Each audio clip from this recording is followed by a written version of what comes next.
செங்கோட்டையன் சொல்றாரு சார். பலமுறை டெல்லிக்கு வந்தவர் அவரு. நாங்க கூட்டணி பேசிக்கிட்டு இருக்கோம், டெல்லியில இருந்து வந்து ஸ்பாயில் பண்ணிடுறாங்க அப்படின்லாம் பேசுறாரு விஜய். அண்ணன் செங்கோட்டையனை எனக்கு 30 வருஷத்துக்கு மேலாக தெரியும். நான் ஏற்கனவே சொல்லியிருக்கிறேன். அவர் அமைச்சராக இருந்த போதும் தெரியும், அமைச்சருக்கு பின்னால் நடந்த விஷயங்கள் உங்களுக்கெல்லாம் தெரியும். அதுபோல கன்னியாகுமரியில் ஒரு மாத காலம் நான் அவர்கள் ஒன்றாக தங்கியிருந்தோம். 1998ஆம் ஆண்டு திருநெல்வேலி நடைபெற்ற வெள்ளி விழா மாநாட்டில் நாங்கள் இருவரும் முக்கிய பங்கெடுத்துக் கொண்டோம். முழுவதுமாக நான் உணர்ந்தவன். அவரை நினைத்து உண்மையிலே நான் மிகவும் ரொம்ப வருத்தப்படுகிறேன். எப்படி இருந்தவர் இப்படி ஆயிட்டார் அப்படிங்கிற மாதிரி தான் என்னுடைய வருத்தத்தை மட்டும்தான் என்னால் சொல்ல முடியும். உங்களுக்கு எல்லாருக்குமே தெரியும், டெல்லி எந்த விஷயத்திலும் இங்கே தலையிடுறதில்லை. இங்கே தமிழ்நாட்டினுடைய தேசிய ஜனநாயக கூட்டணியுடைய தலைவராக அண்ணன் இபிஎஸ் அவர்கள் தான் இருக்காங்க. அவர்கள் தான் மதிப்புக்குரிய அன்புமணி ராமதாஸ் அவர்களை அழைத்துட்டு போய் டெல்லிக்கு போய் இங்கிருந்து பேசி முடிச்சுட்டு அங்கே டெல்லிக்கு போயிட்டு வந்தோம். அதன் பிறகு இங்கே வச்சு தான் மதிப்புக்குரிய அம்மா மக்கள் முன்னேற்ற கழகத்துடைய தலைவர் மதிப்பு அண்ணன் டிடிவி அவர்கள் இங்கே வச்சு தான் பேசணும். டெல்லியில் போய் பேசணும். இங்கே வச்சு தான் பேட்டி கொடுக்காங்க, ஒன்றா இணைஞ்சு பேட்டி கொடுக்குறாங்க. பாரத பிரதமர் நரேந்திர மோடி அவர்களுடைய பொதுக்கூட்டத்துக்கு பின்னால் அதில் கூட ஒன்றாக இணைந்து அங்கே வச்சு தான் பேட்டி கொடுக்குறாங்க. ஆக அண்ணன் செங்கோட்டையன் அவர்கள் எந்த விதத்தில் அவர் சொல்வது சரி என்பது எனக்கு தெரியவில்லை. சார், இப்போ ஓபிஎஸ் பேசுறீங்களா இல்லையா சார்? அவரை கூப்பிடுறீங்களா இல்லையா? ஏன்னா கூட்டணிக்கு யாரும் அழைக்கலன்னு இல்லை, அதாவது என்னன்னா, அண்ணன் ஓபிஎஸ் அவர்களை பற்றி நான் எந்த கருத்தையும் சொல்ல முடியாது. அவர்கள் ஒரு கட்சியில் இருந்தாங்க, அந்த கட்சியிலிருந்து வெளியே வந்துட்டாங்க. அந்த கட்சியினுடைய உள்கட்சி பிரச்சனை, அதை பற்றி நம்ம பேசுவது என்பது சரியாக. உங்க கூட்டணியில எலெக்ஷன் நின்றுருக்காரு போன தடவை. ஆமா, சுயேட்சை சின்னத்துல. இல்ல, அவர்கள் கூட்டணி இல்ல, அவர்கள் கூட்டணி இருந்தது உண்மை. மதிப்புக்குரிய அண்ணன் டிடிவி தினகரன் அவர்களும் கூட்டணி இருந்தாங்க. அப்புறம் கூட்டணி வெளியே போயிட்டோம். அரசியல் கட்சிகளில் கூட்டணி சேருவதும் சேராது இருப்பதும் ஒரு நடைமுறை உங்களை எல்லாருக்குமே தெரியும். இப்போ அதில் பார்த்தீங்கன்னா அண்ணன் ஓபிஎஸ் இருந்த உண்மை தான். இப்போ வர்றது வராது அது இனிமே காலம்தான் பதில் சொல்றேன். சார், இப்போ கூட்டணி ஆட்சி சாத்தியம்னு டிடிவி நேற்று சொல்றாரு. நான் என்னோட சார்பில் போட்டிடுறவங்க அமைச்சராகிறது என்னோட ஆசை, ஆனா நான் நிபந்தனை எதுவும் விதிக்கல. அது சாத்தியமா சார் இந்த அதிமுக பாஜக? அது அவருடைய ஆசைன்னு தானே சொல்லியிருக்கேன். ஆசை, ஆனா நான் போட்டியிட இல்லைன்னா சொல்றாரு. அதை பத்தி நான் எந்த விதமான கருத்து நான் சொல்ல முடியும். சார், இப்போ அவரு என்னன்னா தாவேக்காவுக்கு வருவேன்னு செங்கோட்டையன் நம்பினாரு. அதாவது மீண்டும் தேசிய ஜனநாயக கூட்டணிக்கு நான் போக மாட்டேன்னு செங்கோட்டையன் நம்பினாரு. இன்னும் திமுகவுக்கு போன வைத்தியலிங்கமோ உள்ளிட்டவங்க எல்லாம் நம்பினாங்க, ஆனா அது நடக்கல அப்படின்னு சொல்றாரு. அப்போ அவர் நம்பிக்கை எங்க மாறுச்சு அவங்க எல்லாம் நம்பினது?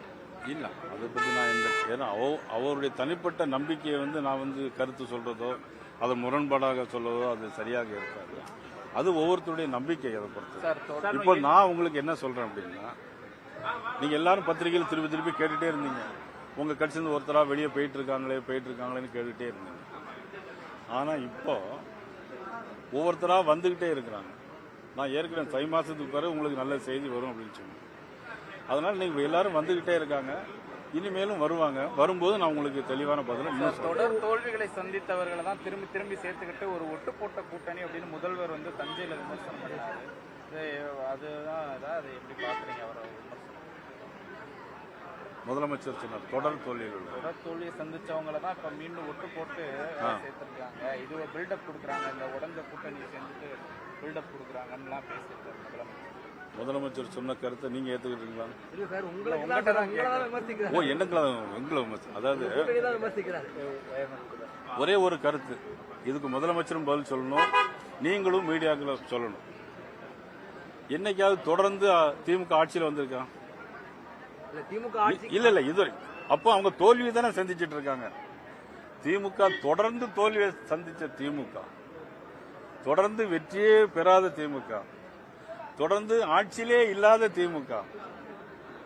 மதிப்புக்குரிய ஸ்டாலின் அவர்கள் அப்படி சொல்றாருன்னா எனக்கு தெரியல. 1991 அம்மா முதலமைச்சர், அதுக்கு முன்னால 3 முறை புரட்சியாளர் எம்ஜிஆர் முதலமைச்சர், 3 தடவையும் தோத்திருக்காங்க. அப்ப கூட கலைஞர் சொன்னார், 12 ஆண்டு வனவாசம் 2 ஆண்டு அஞ்ஞான வாசமா, எங்களுக்கு வாழ்வே கிடையாதா அப்படின்னு கலைஞர் சொன்னார். அப்ப தொடர்ந்து தோல்வியை சந்திச்சது யாரு?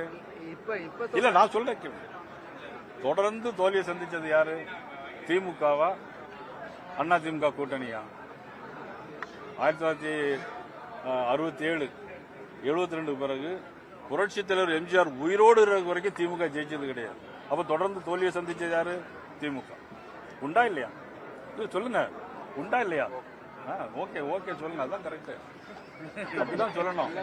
இல்ல ஆமா, அந்த விமர்சனம் நான் பதில் சொல்றேன். அது சரியா, நான் சொல்றது சரியா தப்பா நீங்க சொல்லணும்ல. அது நீங்க ஓகேன்னு சொன்னீங்க, வெரி குட், வரவேற்கு. அதன் பிறகு 91 அம்மா, 96 கலைஞர், 2001 அம்மா, 2006 கலைஞர். அப்போ பாத்தீங்கன்னா மைனாரிட்டி 90 இடங்கள மைனாரிட்டி கவர்மெண்ட் முழுசா வெற்றி பெறல. 2006 முழுசா வெற்றி பெறல மைனாரிட்டி கவர்மெண்ட் திமுக. 2011 அம்மா முதலமைச்சர், 2016 அம்மா முதலமைச்சர். புரட்சித் தலைவர் 3 தடவை தொடர்ந்து முதலமைச்சராக வந்திருக்காரு. அம்மா 2 தடவை தொடர்ந்து முதலமைச்சராக வந்திருக்காரு. அப்ப அதெல்லாம் தோத்தது யாரு? திமுக. இன்னைக்கு ஏதோ ஆளுங்கட்சியில் வந்துட்டதுனால தொடர்ந்து ஜெயிப்போங்கிற ஒரு எண்ணத்தை, ஒரு பொய் பிரச்சாரத்தை இன்னைக்கு முதலமைச்சர் சொல்லியிருக்காரு. ஆனா முதலமைச்சர் சொல்லுறது என்ன செய்யுது? சரியில்லை. 2019 நாடாளுமன்ற தேர்தல், அப்புறம் சட்டமன்ற தேர்தல் 2021, திரும்ப அடுத்த நாடாளுமன்ற தேர்தல், இதெல்லாம் தொடர்ச்சியா ஜெயிச்சிருக்கோம் அப்படிங்கிற மீனிங்ல சொல்றாரு. அடுத்த தொடர்ச்சியா நீங்க உங்க கூட்டணி தோத்து, நான் தொடர்ச்சியா தோத்ததை சொல்றேன், அவரு தொடர்ச்சியா தோத்ததை நான் சொன்னேன். நீங்க அவர் 2 தடவை தான் நீங்க சொல்றீங்க. 2019 2021, நான் எத்தனை தடவை? 17 தடவை அவங்க தோத்துருக்காங்க. அதான் நான் சொன்னேன். சார், அதாவது இபிஎஸ் வந்து இடையில உங்களை விட்டு விலகினாலும் ஓபிஎஸ் வந்து தொடர்ந்து உங்களுடைய கூட இருந்தவர். அவரை வந்து பாஜக கண்டுக்கல, இது பண்ணல, அவமதிச்சுட்டாங்க அப்படின்லாம் அவர் கூட இருக்கிறவங்க சில பேர் பேசுறாங்க. சார், கூட இருக்கிறவங்க நிறைய பேர் கருத்து சொல்லத்தான் செய்வாங்க. அதாவது அரசியல் வந்து தலைவர்கள் எடுக்கக்கூடிய முடிவு தானே தவிர தொண்டர்கள் எடுக்கிற முடிவு அப்படிங்கறதுல தலைவர்கள் சில முடிவுகள் எடுப்பாங்க, தொண்டர்கள் அவமதிச்சு போவாங்க. இல்ல, நீங்க ஏன் முடிவு எடுக்க முடியாம இருக்கீங்க?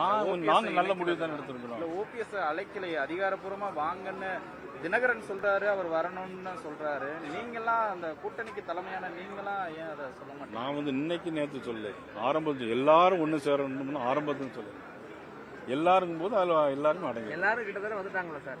பன்னீர்செல்வம் மட்டும் தான் வெளியே இருக்காரு. அப்படி இல்லை, இன்னும் நிறைய பேர் வர வேண்டியது. நிறைய பேரா சார்?